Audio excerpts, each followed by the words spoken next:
Food wastage 12,000 metrik tan satu tahun. Bukan, satu bulan 12,000 metrik tan.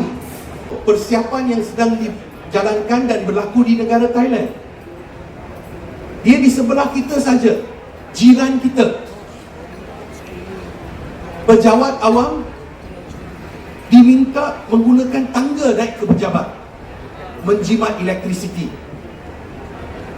Kedua, suhu di pejabat diminta kita naikkan kepada 26 daripada 23-22 penjimatan elektrik.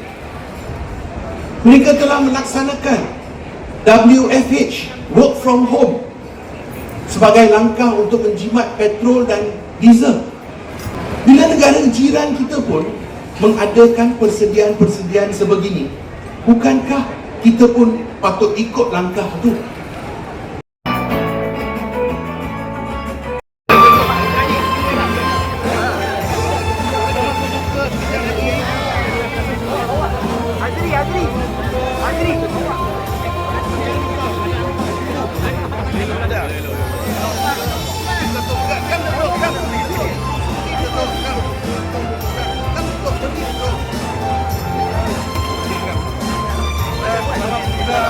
Salam bos jangan.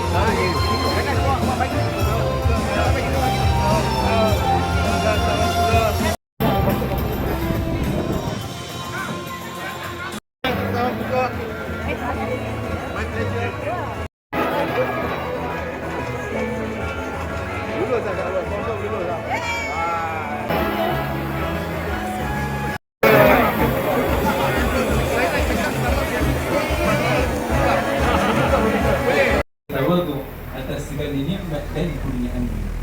Allahumma idfa'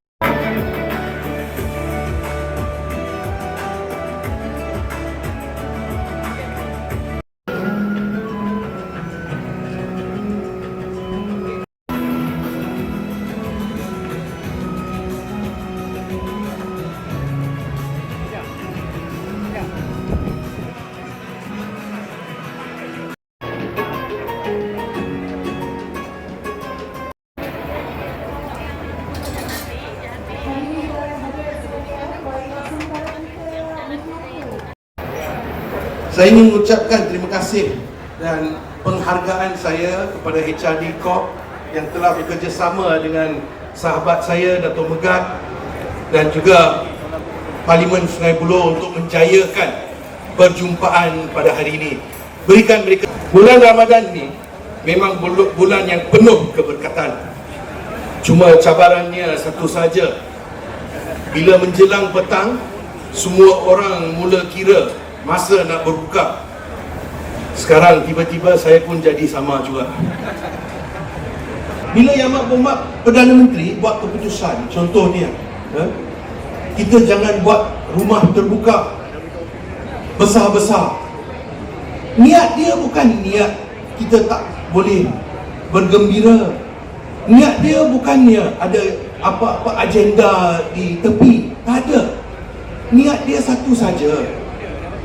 Keadaan ekonomi, masa ada perang di Timur Tengah, Selat Hormuz disekat, kapal-kapal tak boleh hantar minyak, tak boleh hantar diesel ke negara kita.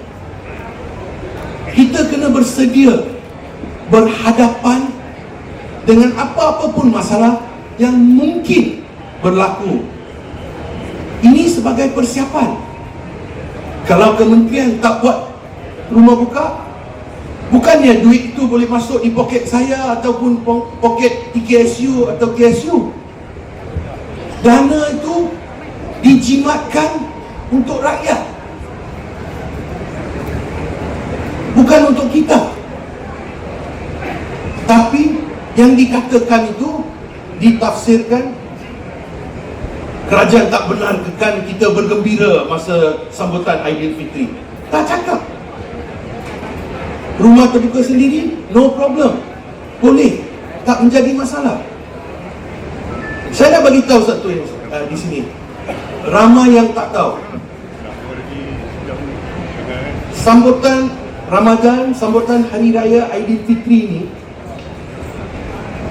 kita ada extra expenses dari segi makanan, food wastage. Saya hari tu bila dengar masa mesyuarat jemaah menteri, saya takut bila saya dengar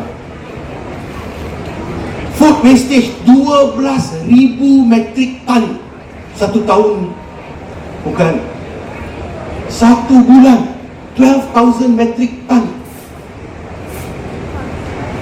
Jadi kita kena betul-betul fikir, sekarang berapa lama perang akan bersambungan, berapa lama kita akan dalam kesusahan, ataupun mungkin lebih besar daripada itu masalah-masalah ekonomi. Walaupun ekonomi sekarang bagus, nilai mata wang ringgit kita bagus, tetapi apa yang kita akan berhadapan dengan kita tidak tahu. Berapa lama perang akan bersambungan kita tidak tahu. Persiapan yang sedang dijalankan dan berlaku di negara Thailand, dia di sebelah kita saja, jiran kita. Pejabat awam diminta menggunakan tangga naik ke pejabat, menjimat elektrisiti. Kedua, suhu di pejabat diminta kita naikkan kepada 26 daripada 23-22 penjimatan elektrik. Mereka telah melaksanakan WFH, work from home, sebagai langkah untuk menjimat petrol dan diesel. Bila negara jiran kita pun mengadakan persediaan-persediaan sebegini, bukankah kita pun patut ikut langkah itu? Taiwan pun buat sama, banyak negara buat sama. Jadi ini adalah langkah persiapan. Seperti mana yang tuan-tuan dan puan-puan tahu, abang-abang, kakak-kakak, makcik-makcik, pakcik-pakcik tahu, kita sebagai pimpinan ataupun pemimpin, we have to lead by example. Kalau kita sendiri memboros, buat rumah terbuka besar-besar, beribu-ribu orang datang, ada jamuan di sini, ada jamuan di sana, makan banyak-banyak, kita rugi, kita bazir. Langkah penjimatan ini kita kena ambil dulu. Kalau kita sendiri sebagai kerajaan tak lakukan, siapa nak ikut kita?